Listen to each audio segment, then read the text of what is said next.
Catherine Bernardo. Abangan sa Fast Talk with Boy Abunda. But before that, if you haven't subscribed yet to my YouTube channel, please don't forget to like, share, and subscribe at hit mo na rin ang notification bell for more showbiz updates.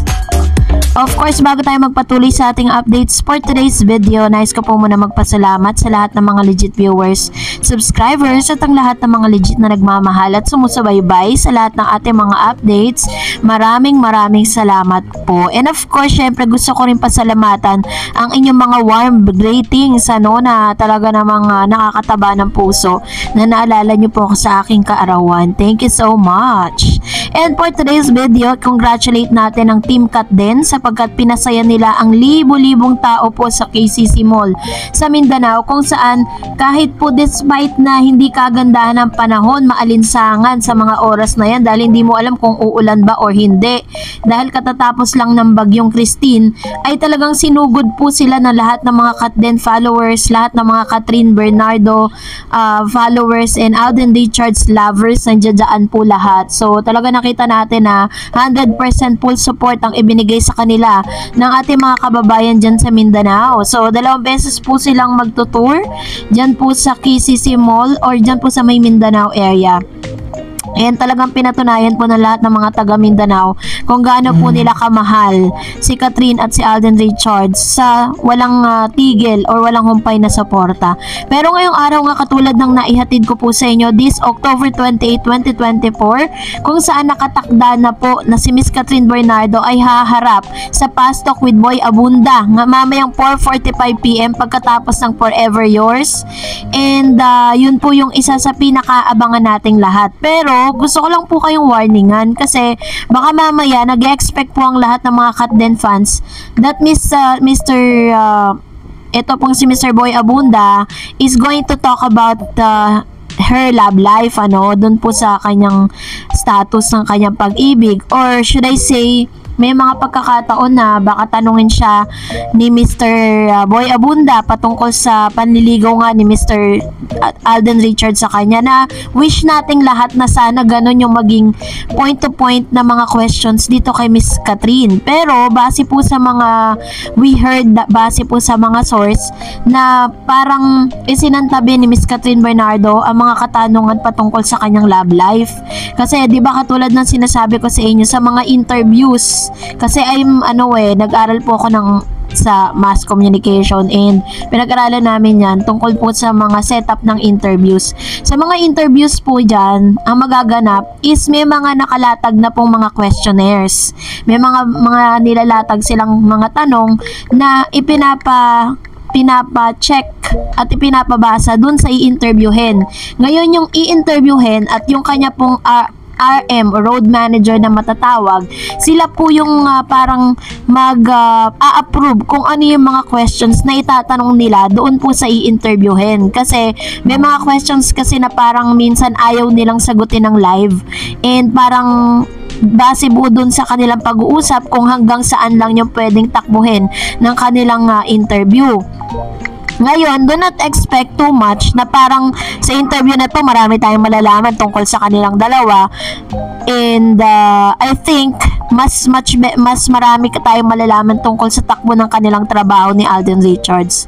Doon iikot yan. Pero sana nga, talagang mapasukan kahit man lang sa Fast Talk niya dito po kay Mr. Boy Abunda, talang mabigyan tayo ng konting ayuda patungkol kay Alden Richards at kay Catherine Bernardo. Pero yun po, wag tayo don't expect too much about this, pero I encourage all of you to watch para at least lahat po tayo mawi-witness natin yung mga tanong at mga sagutan ni Miss Catherine. Alam nyo naman yan, pag tinanong yan talagang masustansya yan sumagot may mga baga parang may mapupulot ka at talagang may mga realization ka, while Miss Catherine Bernardo and Alden Richards answers all the questions, yung mga deeper questions like how can they handle the second chances, yung mga ganong bagay. So this time, yun na, abangan natin sila mamaya 4:45 PM sa GMA7 after Forever Yours po, ang Fast Talk with Boy Abunda. So, yun po yung mga kailangan natin na maging make yourself available during that time para po talagang makita natin yung mga gesture ni Miss Catherine. Kasi makikita mo yan kung may mga tanong sa kanya, kung ano yung mga gestures, kung paano niya sinagot, kung ano yung isinagot niya, diba? Para lahat tayo, may maiambag tayo sa ating pong muling pag-uusap dito po sa ating pong mga updates. And for that, narito naman ang ilan sa mga reaction po ninyo at komento patungkol naman sa ating latest updates mula sa ating Facebook page at sa ating YouTube channel. Unahin natin si Cora Weaver. Katden tandem is not only for real, but for real. It doesn't need any script to follow. Alden Richards and Catherine Bernardo are both spontaneous performers. Their love, affection to each other, their talents are being shared, and they are really displaying their emotion without inhibition. I believe Katden fans don't have to doubt about the level of the relationship because it's so obvious they are deeply in love with each other. So we'll just wait and see what will transpire in the next few days, months, or years. Ayan, ganito po yung kanyang point of view with regards to this. Na totoo naman talaga kung makikita natin that they're really spontaneous sa mga performance po nila, and very enthusiastic sila when it comes to giving their talent sa public, 'di ba? Talagang sobrang sobrang ma-appreciate mo talaga. Sabi ni Mr. Christian Vergara, pwedeng scripted kasi ang isang love team, pero pagdating sa Katden, hindi mo masasabing scripted yung mga lambingan nilang dalawa. Natural, walang daya. Ika nga, paano sasabihin ng mga haters or bashers na para lang sa promo ng movie nila, kaya daw ganon ang galawan ng Katden. Mga mata nila ang makapagsasabi na may namamagitan na sa kanilang dalawa dahil ang mata ay nangungusap at marunong magpaliwanag. May kanta nga sa mata, makikita yung damdamin. Salamat Ma'am Darid sa update, Katden, and belated happy birthday. Thank you so much. Sabi ni Miss Sinita Gensiano, Malu de la San, naku, wag kayo maniwala kay Jake N or dito kay Mr. Sukal dito, makakarla yan, matagal na yan sila magkaibigan, puro paninira lang ang gagawin niyan sa Katden. Kaya wag niyo panoorin ang mga balita niyan, puro kasinungalingan lang ang gagawin ng mga yan. Dito na tayo sa totoo. Yan, sabi naman ni Ma'am Sister Lolita, naku be, makakatngel yun, bakla. Halata naman paniwalaan na lang natin yung nakikita natin sa kilos at family ni Kat, at halata naman nating in love na din si Kat. Actually, totoo po yun. When you're going to watch Mr. Sukal dito hindi ako nandito para siraan siya or what, pero sa mga wordings niya, malalaman mo talaga na Daniel talaga siya yun talaga yung kanyang pinagtatanggol. So anyway, sabi ni Mrs. Ruth Tanyag, yes Miss Star Eds, naniniwala pa rin ako sa mga kasabihan na action speaks louder than words, at the smile in their eyes are more than enough than any words of confirmation. Grabe Miss Star Eds, yung photoshoot nila sa Metro Magazine, naduduling na ako sa kakaulit panoorin yung mga behind the scene videos na pinapalabas ng Metro Magazine. Totoong totoo at wala kang makikitang pilit sa mga scene nila. Talagang komportable na sila sa isa't isa. Makikita mo sa kanila yung tiwala at suporta sa isa't isa at yung love.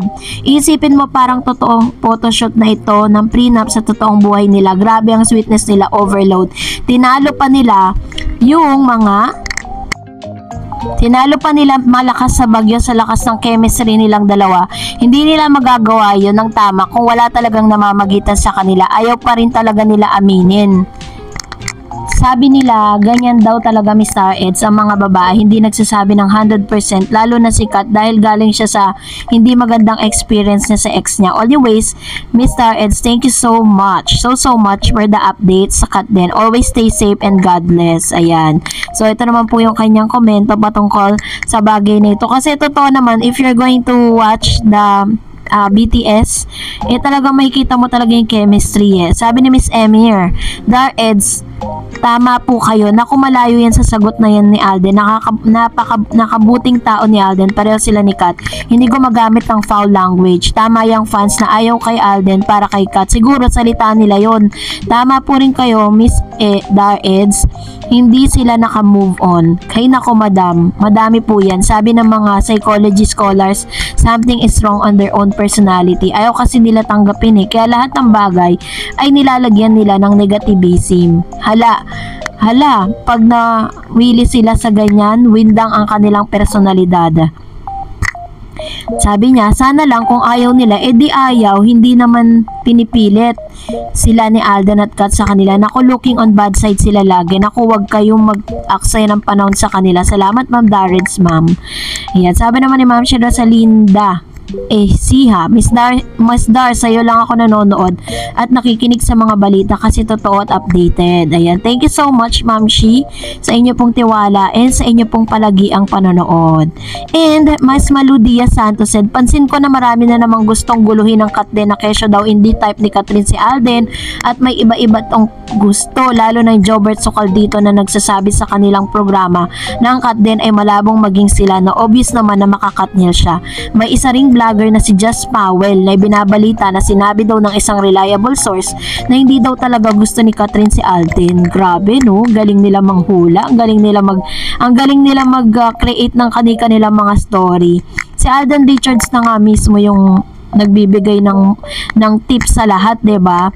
So, katulad ng sinabi ni Alden, what you see is what you get, para aminin sa inyo, kasi kahit naman aminin yan, kung talagang di nila papaniwalaan, wala na tayong magagawa doon.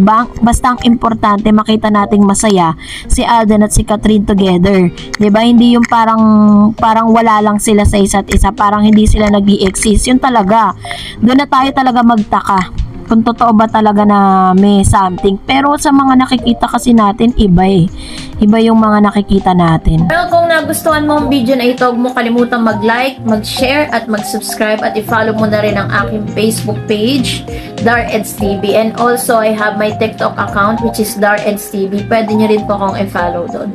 Thank you for watching, guys. God bless everyone!